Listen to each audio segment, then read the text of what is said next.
November 13th, 2022, 4 a.m. A quiet college house in Moscow, Idaho, goes completely silent. 4 University of Idaho students are found dead inside. No forced entry, no witnesses, no murder weapon found for months. How did someone get in and out without anyone seeing? Why did it take 7 weeks to make an arrest? What did police find in a trash can 2,400 miles away? Why was a car the biggest clue in the whole case? And the question everyone is asking, what was the motive? Stay with me. By the end of this story, you'll have answers to 4 of these questions. And at the very end, we'll talk about the motive that investigators believe explains everything. It was fall semester at the University of Idaho. Moscow is a small college town, population just 25,000. Most people know each other. Students feel safe walking home at night. King Road, house number 1122, a 3-story rental shared by 6 students. On the night of November 12th, 2022, it looked like any other Saturday. 4 students lived there full-time: Madison Mogan, Kaylee Gonsalves, Xana Kernodle, and Ethan Chapin. Kaylee and Madison had been best friends since high school. Xana was dating Ethan. They were all in their early 20s, with plans for their future. That night, Kaylee and Madison were out at a downtown bar called the Corner Club. Xana and Ethan were at a Sigma Chi fraternity party. 2 other roommates were home on the 2nd floor, with no idea what would happen later that night. According to phone records and security footage reviewed by police, here's what happened. 1:56 a.m., Kaylee and Madison leave the Corner Club. They're seen on video, leaving safely. 2 a.m., Xana and Ethan return to the King Road house from the fraternity party. 2:30 a.m., Kaylee and Madison order food from a local truck called the Grub Truck. More video shows them interacting with the driver. They seem normal, tired, but normal. 2:52 a.m., Kaylee and Madison are dropped off at the King Road house by a private driver. This is the last confirmed sighting of them alive. Phone data shows Kaylee tried calling her boyfriend Jack multiple times between 2:44 and 2:52 a.m.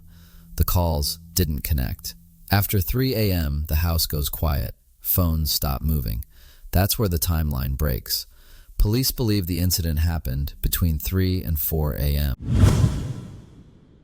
So, how did someone get in and out without anyone seeing? Answer: they didn't need to break in. The King Road house had multiple entry points. Court documents show there was a sliding glass door on the 2nd floor. According to the probable cause affidavit, evidence suggests the person entered through that door. At around 11:58 a.m. the next day, Sunday, November 13th, one of the surviving roommates called 911. She reported that someone was unconscious inside. When police arrived, they found 4 students had lost their lives inside the house. The other 2 roommates were physically unharmed. No neighbors reported hearing anything unusual overnight. In a college town, people expect noise. That's one reason why there were no immediate witnesses. Moscow police said from day one, this was targeted, not random. But they had almost nothing at first. No murder weapon, no suspect. The house was released as a crime scene after 6 days. Students were told it was safe to return to class. The town was scared. Parents pulled students out. Why did it take 7 weeks to make an arrest? That's question 2. Answer: because police needed one piece of evidence to connect everything. For weeks, investigators reviewed 20,000 plus hours of video. They interviewed over 300 people. They collected trash, DNA samples, and cell phone data. The breakthrough came from 2 things: a car and DNA. White Hyundai Elantra. That phrase changed everything. Security cameras across Moscow caught a white sedan driving near King Road, multiple times between 3 and 4 a.m. on November 13th. Police released the footage and asked for help. Over 22,000 tips came in. Then, DNA. According to the affidavit, investigators found a knife sheath on Madison's bed. On the snap button, there was a single source of male DNA. That DNA didn't match any of the victims or surviving roommates. Police ran it through genealogy databases. The DNA led them to Bryan Kohberger, a 28-year-old PhD student at Washington State University. WSU is just 8 miles from the University of Idaho. Question 3. What did police find in a trash can 2,400 miles away? Answer. On December 27th, investigators collected trash from Bryan Kohberger's family home in Pennsylvania. DNA from the trash matched the DNA found on the knife sheath in Moscow. That gave police probable cause for an arrest warrant. Question 4. Why was a car the biggest clue? Because phone records showed Bryan Kohberger's cell phone pinged near the King Road house at least 12 times before the murders. And on the night of November 13th, his car was captured on cameras, making the same route. After the murders, he drove straight back to Washington State. He was arrested on December 30th, 2022, at his parents' house in Pennsylvania. No chase, no resistance. Bryan Kohberger was extradited back to Idaho in January 2023. He's charged with 4 counts of murder and 1 count of burglary. He has pleaded not guilty. The trial was originally set for 2025, but has faced delays. This is where we have to be careful. In the U.S. legal system, everyone is innocent until proven guilty in court. The evidence I just shared comes directly from the probable cause affidavit filed by Moscow police. The defense has not presented its full case yet. Court documents show the prosecution's theory. The suspect entered the house, moved through it, and left. The exact details of what happened inside are part of the evidence being reviewed by the court. According to investigative documents and autopsy reports, the attack unfolded in a series of brutal encounters.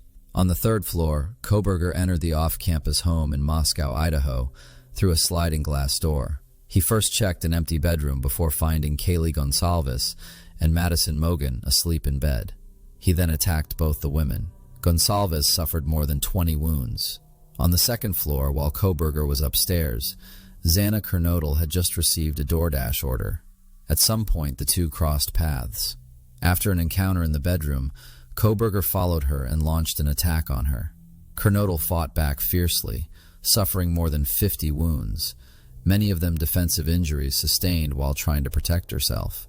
Her boyfriend, Ethan Chapin, was also attacked. Investigators determined that he was asleep when the assault began, and he was attacked in the same bed.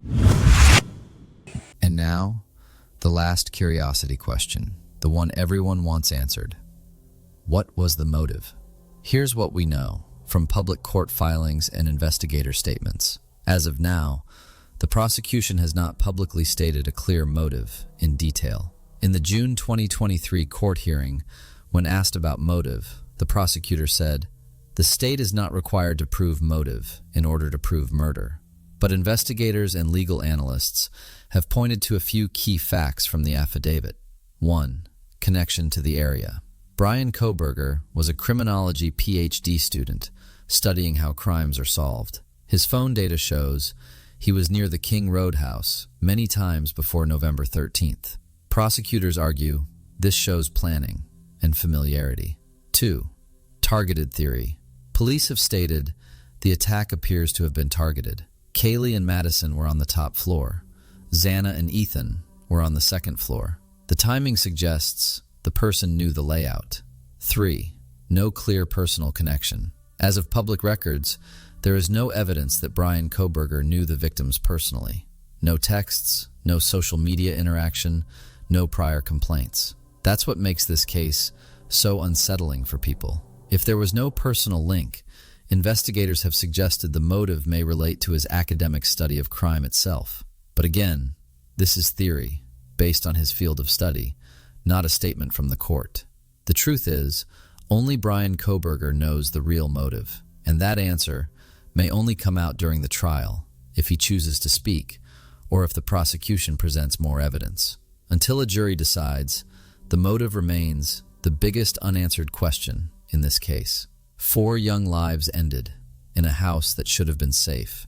A small town was changed forever, and a legal process is still unfolding to find the truth. This story is based on the Moscow Police Probable Cause Affidavit, court documents, and verified news reports from outlets like the Idaho Statesman and AP News. All people charged are presumed innocent until proven guilty. If you want to understand more U.S. criminal cases explained with original 2D animation, subscribe to Motive Disclosed 2D. New case breakdown every Friday.